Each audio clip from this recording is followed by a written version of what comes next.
नमस्कार, आप देख रहे हैं तेलंगाना की तकदीर और मैं हूं दृष्टि गुप्ता। चुनावी फेरी बजने में बस कुछ ही समय बचा है और चुनावी तवा गर्म है। सभी दल अपनी अपनी रोटियां सेक रहे हैं। ऐसे में बीआरएस भला कैसे पीछे रह सकती है? वो तो परिवार है, वो कई साल से अपनी सत्ता को जमाए बैठी है, लेकिन सभी दल अपना काम पूरी गंभीरता से कर रहे हैं। भाजपा हो या कांग्रेस, सब पार्टियों के दिग्गज चुनावी मैदान में उतर चुके हैं। इस बार नई नई पार्टियां भी वहां अपनी ताल ठोकने को आतुर हैं। देखना यह है कि इस बार तेलंगाना किसकी झोली में गिरता है। हम आपके लिए लेकर आते हैं रोज की वो गर्मा गर्म सियासी खबरें जिन्हें देखकर आप पता लगा सकते हैं कि तेलंगाना की तकदीर क्या होगी। पेश है हेडलाइंस। गृह मंत्री ने फूल का गुलदस्ता समय पर न देने के कारण अपने ही सहकर्मी को जड़ा थप्पड़। नड्डा ने कहा कि बीआरएस और कांग्रेस है पारिवारिक पार्टी, स्थानीय, राष्ट्रीय और राज्यीय मुद्दे होने चाहिए आधार। 3 सांसदों ने छोड़ी बीआरएस, कहा कि धोखेबाज है पार्टी का मुखिया, नहीं है मेहनत की कोई कीमत। केटीआर ने भाजपा से परेशान होकर दिए अपने कामों के हिसाब, कहा कोई नहीं करता प्रशंसा। ये क्या बोल गए केटीआर? पैसे लो कांग्रेस और बीजेपी से, लेकिन वोट दो बीआरएस को। तेलंगाना के गृह मंत्री मोहम्मद महमूद अली को सार्वजनिक कार्यक्रम में समय पर फूलों का गुलदस्ता नहीं मिलने पर अपने सुरक्षा कर्मी को थप्पड़ मार दिया। इसका वीडियो भी काफी वायरल हो रहा है। वीडियो में ये दिखाया गया है कि अली एक आधिकारिक समारोह में अपने कैबिनेट सहयोगी श्री टीनिवास यादव को गले लगाते हैं और सुरक्षा कर्मी की ओर मुड़ते हैं, फिर उसे थप्पड़ मारते नजर आ रहे हैं। श्रीनिवास यादव को जन्मदिन की बधाई देने पहुंचे अली इस बात से नाराज थे कि सुरक्षा अधिकारी ने उन्हें समय पर गुलदस्ता क्यों नहीं दिया। इस बीच भाजपा ने मंत्री के इस दुर्व्यवहार की आलोचना की है कि उनको इतना भी सब्र नहीं है कि इंसानों का आदर करना सीखें, न कि उसे भरी सभा में जलील कर दें। आखिर मंत्री जी, वो आपका ही वफादार है, सालों से काम कर रहा है, उसे वफादारी का आपने ये सिला दिया, ये ठीक नहीं है। बीजेपी सांसद अरविंद धर्मपुरी ने तेलंगाना के गृह मंत्री मोहम्मद महमूद अली के थप्पड़ मारने वाले वायरल वीडियो पर कहा कि यह सरासर अहंकार है और इसके लिए केटीआर को जवाब देना होगा। बीजेपी सांसद ने आगे कहा कि ये गृह मंत्री होने के नाते अहंकार के कारण उन्होंने अपने सुरक्षा कर्मी को थप्पड़ मारा है। उन्हें अपने इस दुर्व्यवहार की वजह से तुरंत इस्तीफा दे देना चाहिए। एमपी और राजस्थान के अलावा तेलंगाना में भी इसी साल विधानसभा चुनाव होने हैं। विभिन्न दल चुनाव की तैयारियों में जोर शोर से जुटे हुए हैं। बीजेपी और कांग्रेस के अलावा सत्ताधारी भारत राष्ट्र समिति भी कड़ी मेहनत कर रही है। इसी बीच बीजेपी अध्यक्ष जेपी नड्डा गुरुवार को तेलंगाना पहुंचे थे। जेपी नड्डा ने इस दौरान विरोधी दलों पर जमकर निशाना भी साधा। दरअसल नड्डा यहां भाजपा राज्य परिषद बैठक के उद्घाटन सत्र को संबोधित करने पहुंचे थे। इस दौरान नड्डा ने कहा कि प्रधानमंत्री नरेंद्र मोदी के नेतृत्व में पिछले 5 साल में 13.5 करोड़ लोग गरीबी की रेखा से निकल गए हैं। अति गरीबी 1% से भी कम हो गई है, ये आईएमएफ बोल रहा है। जम्मू कश्मीर से लेकर तमिलनाडु तक सभी पार्टियां पारिवारिक पार्टियां हैं। बीआरएस भ्रष्टाचार रिश्वत समिति है, यह भी एक परिवार की पार्टी है। कांग्रेस एक राष्ट्रीय पार्टी नहीं है, बल्कि सोनिया, राहुल, प्रियंका की पार्टी है। एकमात्र राजनीतिक दल जो राष्ट्रीय दल के रूप में लड़ रहा है वह भाजपा है। बीजेपी अध्यक्ष ने कहा कि हम जब चुनाव में जाते हैं तो हमें यह ध्यान रखना चाहिए कि हम अच्छी तरह से तैयार हों। आपके सामने राष्ट्रीय, राज्य और स्थानीय मुद्दे होंगे। हमें अपने उत्तरों के बारे में स्पष्ट होना चाहिए। भाजपा का हर कार्यकर्ता तेलंगाना के हर गांव में जाकर कह सकता है कि देश, राज्य और क्षेत्र के विकास का जवाब भाजपा के पास है, क्योंकि हम जमीनी स्तर पर काम करते हैं। वाकई ये बात भी 100 आने सच है, क्योंकि इतने सालों में जो बीआरएस नहीं कर पाई वो मोदी जी ने कर दिखाया। हल्दी बोर्ड का गठन एक पुरानी मांग थी जिसे आज तक नजरअंदाज किया जाता रहा है, और बिजली की मांग भी काफी समय से चली आ रही थी जिसे आज तक स्थानीय सरकार ने कभी नहीं सुना, लेकिन भाजपा ने एक बार में ही ये दोनों समस्याएं ठीक कर दी। बढ़ते हैं अगली खबर की तरफ। इस साल के आखिर में तेलंगाना विधानसभा चुनाव होने वाले हैं। राज्य में इस समय केसीआर के नेतृत्व में बीआरएस की सरकार है।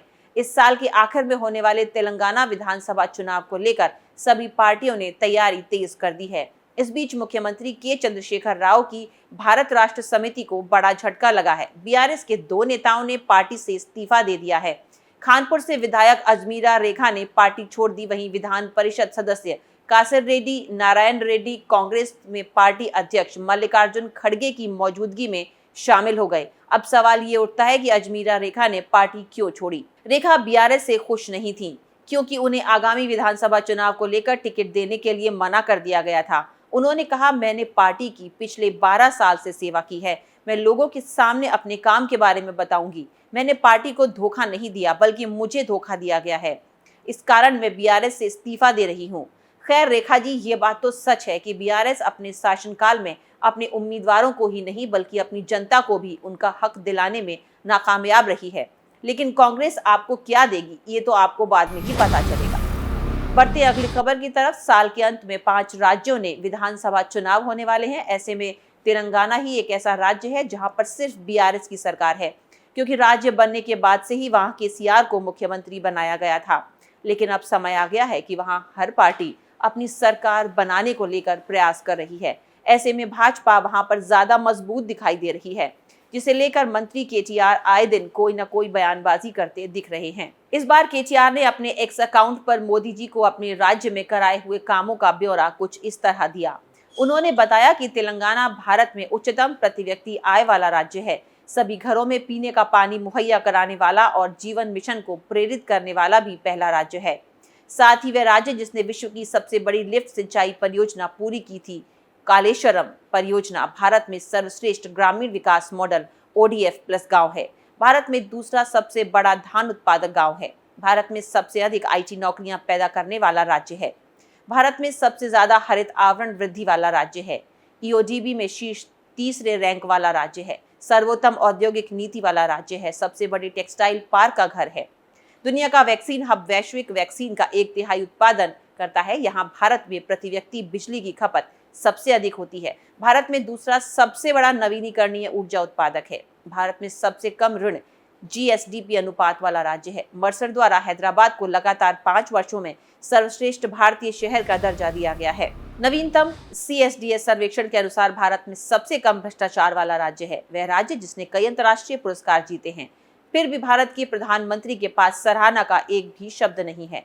केटीआर का ये बयान बहुत ही बचकाना है, क्योंकि इतना सब गिनाने का क्या फायदा जब आप अपनी स्थानीय समस्याओं को ही नहीं सुलझा सकते।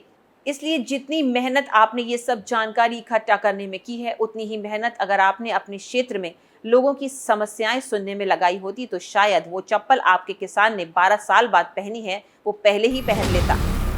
बढ़ते हैं अगली खबर की तरफ। ये क्या कह गए KT रामाराव, कांग्रेस भाजपा से पैसा लें लेकिन वोट बीआरएस को दें।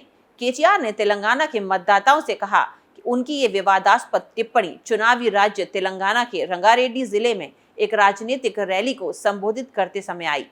तेलंगाना के मंत्री और भारत राष्ट्र समिति के कार्यकारी अध्यक्ष KT रामाराव ने मतदाताओं से कहा है कि वे भारतीय जनता पार्टी और कांग्रेस सहित विभिन्न राजनीतिक दलों से पैसा स्वीकार करें, लेकिन विधानसभा चुनाव में बीआरएस को वोट दें।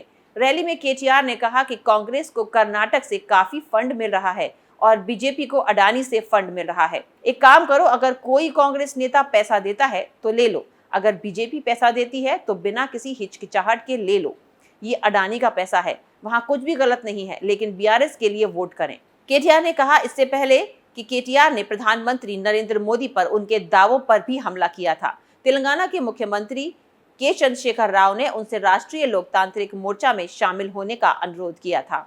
उन्होंने पीएम मोदी के दावों को सफेद झूठ बताया और यह भी सुझाव दिया कि उन्हें फिल्मों के लिए स्क्रिप्ट लिखनी चाहिए। केटीआर ने कहा कि वह एक महान पटकथा लेखक और कहानीकार बनेंगे और ऑस्कर पुरस्कार भी जीत सकते हैं। भाजपा की होने वाली जीत से बौखलाई बीआरएस पार्टी के मुखिया ही आजकल पता नहीं क्या अनाप शनाप बोल रहे हैं। वो अपनी ही जनता को बिकने के लिए कह रहे हैं, वो भी उनके लिए। अरे केटीआर जी, काम करके जनता को लुभा सकते हैं तो लुभाइए। जनता को भी सब पता है कि आपके परिवार के पास इतना पैसा कहां से आया।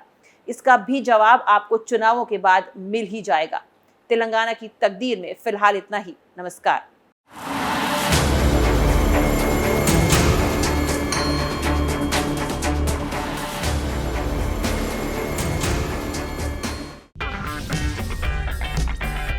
अगर आपको हमारा वीडियो पसंद आया हो तो इसे लाइक करें, हमारे चैनल को सब्सक्राइब करें और हाँ, बेल आइकन दबाना ना भूलें। ताकि आप तक हमारे वीडियो की नोटिफिकेशन पहुंचती रहे। आप अपना सुझाव हमें कमेंट बॉक्स में दे सकते हैं। हमारे साथ जुड़ने के लिए शुक्रिया।